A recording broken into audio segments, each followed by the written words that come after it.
जय आरसीएम। दोस्तों ये बिजनेस ऐसा बिजनेस है, वो बिजनेस खूब आते हैं जाते जाते ये बिजनेस एक दिल में उतर जाते हैं।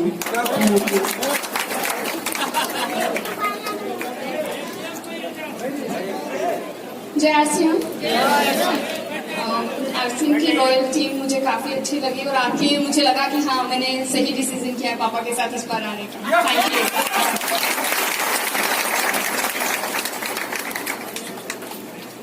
जय आसिफ। कोई फर्क नहीं पड़ता इस चीज से कि हम क्या है, हमारे काम कैसे कैसे फर्क पड़ता है, हमारी नीतियां कैसी है इससे फर्क पड़ता है, हमारे उद्देश्य क्या है इससे फर्क पड़ता है। कोई फर्क नहीं पड़ता इससे कि मुझे कैसा बोलना आता है। मैं कई बार बोल चुका हूँ, फिर भी मैं आज बताना चाहूंगा कि जब पहली बार चेक को देखा तो मुझे लगा कि यार कितना बढ़िया लोग बोल लेते हैं। 732 रुपए का चेक था और जरूरी था लोगों को स्टेज पे लाना, क्योंकि हर आदमी स्टेज से भागता था उन दिनों में। 2001 की बात करते हैं, कोई भी आदमी माइक लेना पसंद नहीं करता था, तो एक नियम बनाया था कि लोग लीडर कैसे बनेंगे। तो फिर पहला चेक और पहले इनकम बोलनी सभी को जरूरी है, ये नियम बन गया। तो जब किसी का पहला चेक आता है तो उसको स्टेज पे बुलाते हैं या नहीं बुलाते हैं? तो मुझे भी ये लगा कि यार ये गड़बड़ हो गया, आज मेरे को स्टेज पे बुला लिया इन्होंने। बहुत सारे लोग बोलते हैं कि मेरे को स्टेज पर आने का मौका मिला। तो पहली बार जब मैं आया तो मेरी इनकम थी 732 रुपए की। तो मैंने बड़े हौसले से बड़े अपने आप को यूं मजबूत किया, मैं आज डरूंगा नहीं, मैं आज ठीक बोलूंगा। और फिर मैंने बोला मेरी इनकम 732 रुपए की, मेरा नाम बीसी छाबड़ा। तो लोग हंसने लगे कि बीसी छाबड़ा जी तो ये आपका नाम क्या है? तो पैर हिल रहे थे, माइक हिल रहा था, मैं माइक नीचे छोड़ करके धीरे से उतर के भाग गया। मैंने कहा मैं मेरा नाम भूल गया। 18 साल पहले की घटना है। वो घटना अगर मेरे जीवन में नहीं घटती तो शायद आज मैं यहाँ नहीं आ सकता। आप और मैं आम आदमी है, या कोई प्रोफेशनल लोग नहीं है, या कोई बनावटी लोग नहीं है, सिंपल सीधे लोग हैं। थोड़ी दिक्कत आती है, मगर जब हम सिस्टम में आ जाते हैं तो सिस्टम हमारा साथ देता है। शुरुआत मैंने बहुत धीरे तरीके से, बहुत डरे हुए तरीके से की थी, मगर मैं इस सिस्टम में लगा रहा। पहले इनकम 732 रुपए की थी। अच्छा लगा मुझे, क्योंकि 7000 रुपए मैंने खर्च किए थे। कितने खर्च किए थे पहले मैंने, और पहले इनकम कितनी थी? अच्छा, घर वालों ने क्या बोला? बस हो गया, घर आ जा।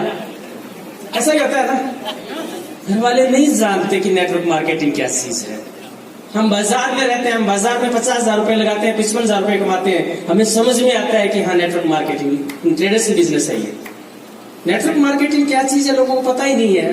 अच्छा, उसका विजन ही नहीं देख पाते हैं। आज जो मेरे जितने भी ग्रेजुएट अधिकारी रिटायर्ड हुए हैं आज 18 साल बाद, वो मेरे को कहते हैं कि यार काश हमने आपको समझ लिया होता पहले। आपका क्या बिजनेस है, क्या गजब का बिजनेस है आपका।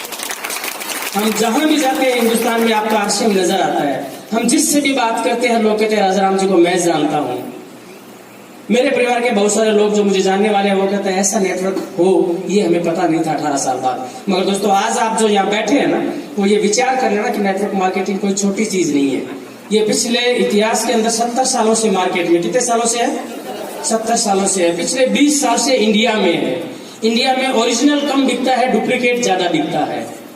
भारत के अंदर नेटवर्क मार्केटिंग बाद में आया, उसका डुप्लीकेट पहले आया। तुम मुझे 100 रुपए दो, 36 महीने बाद में मैं तुम्हें 36,000 दूंगा। ये क्या थी? चिट फंड कंपनियां थी। बहुत सारी कंपनियां आई पिछले 10 सालों के दौरान। उन्होंने बोला कि तुम मुझे 100 रुपए दो, मैं तुम्हें 36 महीने में 36,000 दूंगा। ऐसा कोई पॉसिबल है क्या कहीं? मगर लोगों ने पैसा जम के डाला। लोगों ने कहा मेरी किस्मत खराब थी, कंपनी भागी। अच्छा, 35 महीने वो कंपनी भागेगी क्या? कब भागेगी वो कंपनी? जब 36 महीने 36,000 देने होंगे तब कंपनी भागेगी। तो ऐसी हजारों कंपनियां हिंदुस्तान में आई। कितनी कंपनी आई? हजारों कंपनियां। और लोगों ने बोला कि यार ये इस तरह का काम ठीक नहीं है। लोगों ने मन क्या बनाया, ये फालतू की चीज है, ये मेंबर बनाने वाला धंधा ठीक नहीं है। और हिंदुस्तान के अंदर एक गलत परंपरा चालू हो गई कि नेटवर्क मार्केटिंग ठीक नहीं है।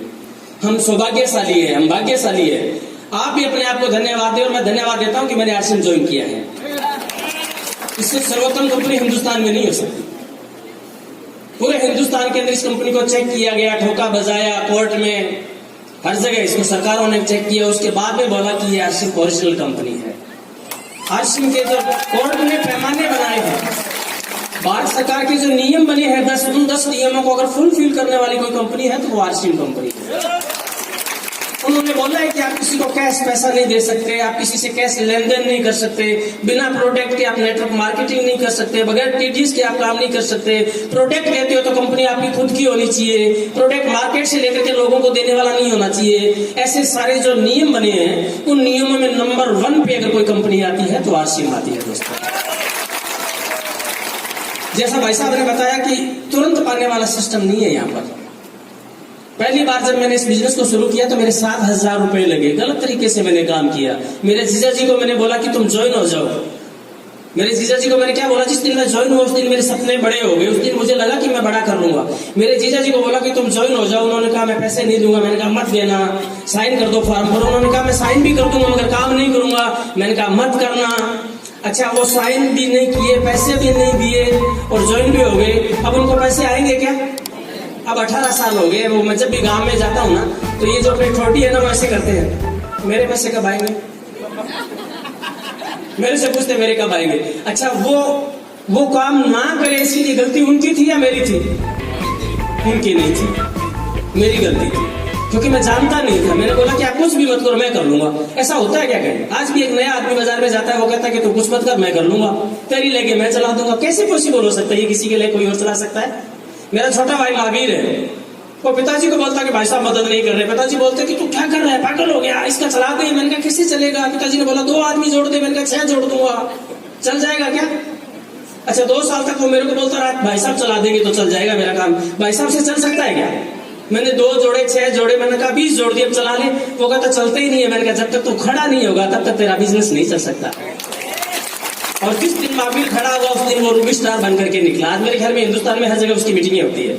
तो दोस्तों, खुद पे भरोसा रखें, अपने आप पे भरोसा रखें। जिस दिन आप चलना शुरू करेंगे दुनिया की कोई ताकत आपको रोक नहीं सकती। इससे कोई बढ़िया बिजनेस हो नहीं सकता। मैं ये कहता हूं कि भारत सरकार का जो उद्योग मंत्रालय है, उनके जो मंत्री है वो ये बोल रहे हैं कि आज की तारीख के अंदर मात्र 7,000 करोड़ का बिजनेस है पूरे हिंदुस्तान में, मगर आने वाले 7 साल बाद 2025 में ये 65,000 करोड़ की इंडस्ट्री होने वाली है। कौन बोल रहा है ये? कौन बोल रहा है ये? भारत सरकार बोल रही है। इससे बढ़िया कोई ग्रोइंग इंडस्ट्री हो ही नहीं सकती है, इससे बढ़िया कोई और बड़ा बिजनेस हो ही नहीं सकता है। डायरेक्ट सेलिंग को इतना सम्मान आज हिंदुस्तान में मिल रहा है ना, आज से 10 साल पहले और 20 साल पहले नहीं मिल रहा था। आज भारत सरकार कहती है कि इससे अच्छा कोई काम नहीं हो सकता है। आज सरकारें कहती है कि जो हिंदुस्तान के अंदर टैक्स के रूप में सबसे ज्यादा पैसा देता है वो आरसीएम देती है। सीना घरों से बड़ा होता है या नहीं होता है? हाँ जी, आनंद आता है। जो मेरा चेक बनता है उसमें कम से कम पिछले महीने का जो मेरा चेक था उसका टीडीएस कटा था 1,18,000। कितना कटा था? मुझे पता नहीं इनकम कितनी होगी आप लोगों की, पर मेरा जो टैक्स टीडीएस भारत सरकार को कटा वो कितना कटा? आनंद आएगा कि नहीं आएगा? मेरा सर्विस टैक्स कटा है इस महीने का जो जानदार है। तो दोस्तों, ये अभी शुरुआत है इसकी। थोड़ा सा अपने विजन को बनाए, थोड़ा सा अपने आप को तैयार करें। इससे बढ़िया कोई बिजनेस हो ही नहीं सकता है। मैं आज आपसे वादा करता हूं कि आने वाले 2 साल बाद में ये बिजनेस कहां जाएगा आप सोच भी नहीं पाएंगे। अभी शुरुआत है। एक सिंपल आप जैसा आदमी खड़ा होकर के भीड़ में यहाँ आकर के खड़ा होता है, नाम बताना उसको आता नहीं है, मगर सिस्टम में वो बना रहता है। और सिस्टम में बने रहते हुए दोस्तों, इस बिजनेस से अगर 20 करोड़ रुपए आ जाए तो मजा आएगा कि नहीं आ जाएगा? और महीने की इनकम की बात करूं, जहां पर 732 रुपए का चेक था, वो चेक अगर आज 10 लाख रुपए का हो जाए तो मजा आएगा कि नहीं आएगा? और मेरी अपलाइन कहती है चिल्लर है। क्या कहती है? चिल्लर है। 18 साल का बच्चा है आरसीएम, थोड़ा बड़ा होने दे इसको, फिर इनकम देखना। और दोस्तों, मैं आज से वादा करता हूँ आपसे कि अगले 2 से 3 साल के अंदर आप 1-1 करोड़ रुपए की इनकम आरसीएम के अंदर देखेंगे। आपका विजन क्या है? 2 महीने ट्राई करना है या फिर 6 महीने ट्राई करना है? बहुत सारे साथी होते हैं वो कहते हैं मैं लगा हुआ, हालांकि टाइम नहीं है, पर फिर भी मैं ये कहानी आपको जरूर सुनाना पसंद करूंगा। जंगल के अंदर एक बार क्या है कि चुनाव होते हैं तो बंदरों ने बड़ी वो लॉबिंग की कि यार हर बार शेर राजा बन जाता है, इस बार अपने बने। तो सारे जानवरों के साथ लॉबिंग कर ली, बंदर को राजा बना दिया गया। चुनाव होते हैं जंगलों में भी। तो जब बंदर राजा बन गया तो बकरी के बच्चे को उठा के ले गया शेर। कौन लेके गया? शेर ले गया। अब शेर ले गया तो बकरी किसके पास आएगी? राजा कौन है? उसके पास में आके बोलते हैं भैया वो शेर है जो मेरा बच्चे को ले गया, तो कुछ कर। अब बंदर एक डाल से दूसरी डाल पे जोरदार छलांग लगा रहा है। 10 मिनट बाद में बकरी पूछती क्या हुआ? वो कहते हैं रुक, कोशिश तो कर रहा हूं ना। बंदर क्या बोल रहा है? कोशिश कर रहा हूं ना, रुक। तो दोस्तों, मैं थोड़ा सा कड़वा कई बातों में बोल जाता हूं, मैं माफी चाहूंगा, पर जो लोग कहते हैं ना कि मैं आरसीएम कर रहा हूं 7 साल से, वो थोड़ा सा अपने आप को बदले, कहीं न कहीं इस सिस्टम के अंदर अपने आप को 5,000 में लाएं, 25,000 में लाएं, 50,000 में लाएं। बड़ी तकलीफ होती है मुझे कि कोई आदमी कहता है सर मंत्र दे दे आप। कितने साल से काम कर रहे हो कि सर 9 साल हो गए हैं। क्या काम करते हो कि सर JR सिम बोलता हूँ। खरीदारी कितने की करते हो? 100 रुपए की। ज्वाइनिंग 0। अच्छा मंत्र है क्या ऐसे आदमी के लिए? कोई अंदर दर्द होता है कि ये बंदा सही काम नहीं कर रहा है, या तो ये छोड़ दे या ठीक काम कर ले। तो आरसीएम का मतलब होता है हम डायमंड, तो पहली बात है होना ही चाहिए, सभी को होना चाहिए, नहीं होना चाहिए। और डायमंड बनना आ गया। मैं पिछले 3 साल से 3.5 साल से डायमंड हूँ, और मैं धीरे धीरे पिछले 11 महीने से स्टार डायमंड हूँ, और मैं कोशिश करूंगा कि अगली बार आपसे मिलूंगा तो मैं क्राउन डायमंड भी बनूंगा। मुश्किल कुछ भी नहीं है। मुश्किल जब मेरे को पहली बार बोला गया कंपनी ने कि 100 रुपए की खरीदारी करनी मस्ट है, किसको रॉयल्टी चाहिए? कितना खरीदारी मस्ट है? 100 रुपए की। तब मेरे को लगा कि ये कंपनी बड़ी क्या बोलते हैं इसको, प्रेशर कर रही है, ये गलत बात है। 100 रुपए की क्यों खरीदारी होनी चाहिए? कोई खरीदारी नहीं थी। 100 रुपए की खरीदारी मुझे मुश्किल लगी, फिर 1500 रुपए की खरीदारी मुझे मुश्किल लगी, फिर 5000 की खरीदारी मुझे मुश्किल लगी, फिर 25,000 की खरीदारी मुझे मुश्किल लगी। 25,000 की खरीदारी मैं 11 महीने से कर रहा हूँ, और मुझे पता है कि 50,000 की खरीदारी भी मुझे मुश्किल लगेगी। मगर मुश्किल है, जब आप चलते हैं तो मुश्किल नहीं है दोस्तों। मुश्किल है क्या? अच्छा आज हमारे बीच में कोई ऐसा भी आदमी है क्या जो डायमंड नहीं है, जिसका 5,000 बिजनेस वॉल्यूम नहीं होता है? ऐसा कोई आदमी है क्या हमारे बीच? 5,000 वाले सारे लोग हैं आज हमारे बीच में। डायमंड के लोग सारे कर रहे हैं, एक बार हाथ खड़ा करेंगे। Very good. इसके बाद में जो बचता है वो स्टार डायमंड है या डबल डायमंड है या क्राउन है। तो ये इस बिजनेस की नीड है। जैसे एक आदमी को जिंदा रहने के लिए ऑक्सीजन की जरूरत होती है, वैसे इस बिजनेस को जिंदा करने के लिए कम से कम अपने अनुभव को, अपने आप को जिंदा करने के लिए प्रोडक्ट यूज करने की जरूरत है।